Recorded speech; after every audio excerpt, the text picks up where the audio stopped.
This video goes back to the pathetic way the United States of America is sitting on 1.4 billion doses of vaccines and is barely giving any ideas of what's going on. People are fighting for them around the world.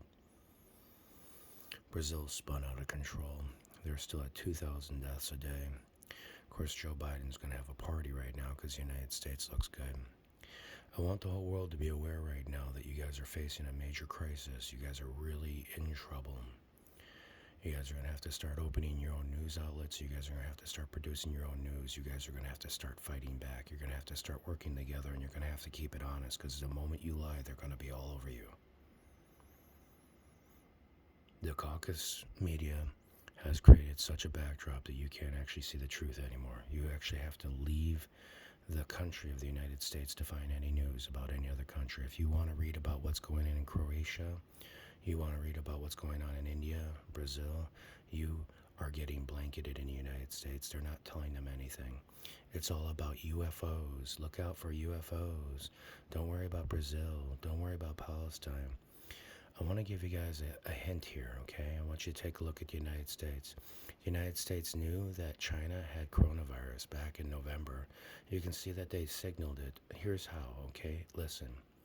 They started moving around their embassy back in November before the coronavirus was released, quote unquote, before it showed up. But some alternative things occurred at the same time that make me question whether or not coronavirus just showed up. The United States has a tendency to pull out of places just before they totally disenfranchise them and or destroy them, hence IEEG. Let's take a look at Libya, how quickly the United States pulled out of Libya before allowing Haftar to try to come in and take control. It was an intentional move, just like the United States pulled out of Israel just before they allowed Israel to go on a bombing rampage in order to create the idea that they were doing something that was particularly good, not suppressing a population of people by murdering their children. The United States has also showed us that they always withdraw before they send in their private contractors in order to disenfranchise and cause problems. Usually they only pull themselves out when they think they have enough of a support within the government in order to overthrow the government or to control things from the outside. They're only removing their people because they don't want them to get put into a hostage situation as they're creating chaos and overthrowing a country. The United States of America, this country right here, this one right here, the United States, you're probably not hearing this. If you are, it's because you're getting under the radar. Look, this country has put nuclear weapons in countries around the world, and they're pointed at your leaders. This country walks around. You can walk into bars and bathrooms all over this country and see swastikas and stuff about black people deserving to die and homosexuals deserving to be killed. This country is not a safe country. Okay? Everything that we've done to everyone else's countries is we're leaving their countries. Those countries are mad.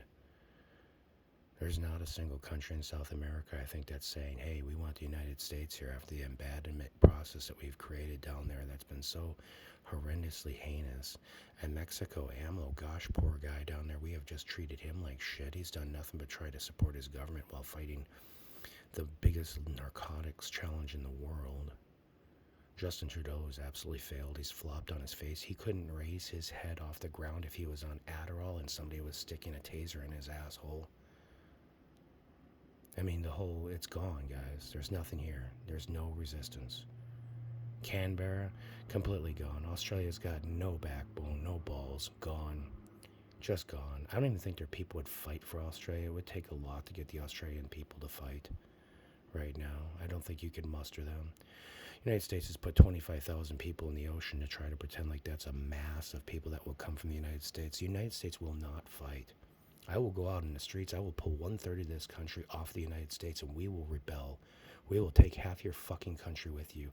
I will take every single felon, Asiatic person, every black person, every Muslim, every single person off the streets, and we will walk front to back on top of you.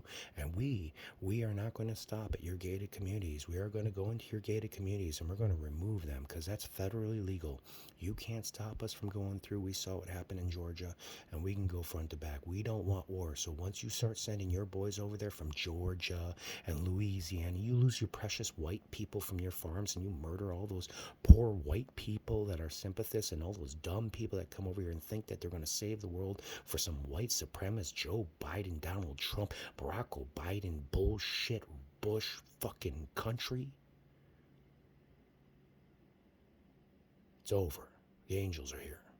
All my angels are here. And Metatron's here. We're not doing this anymore. Look up at the sky.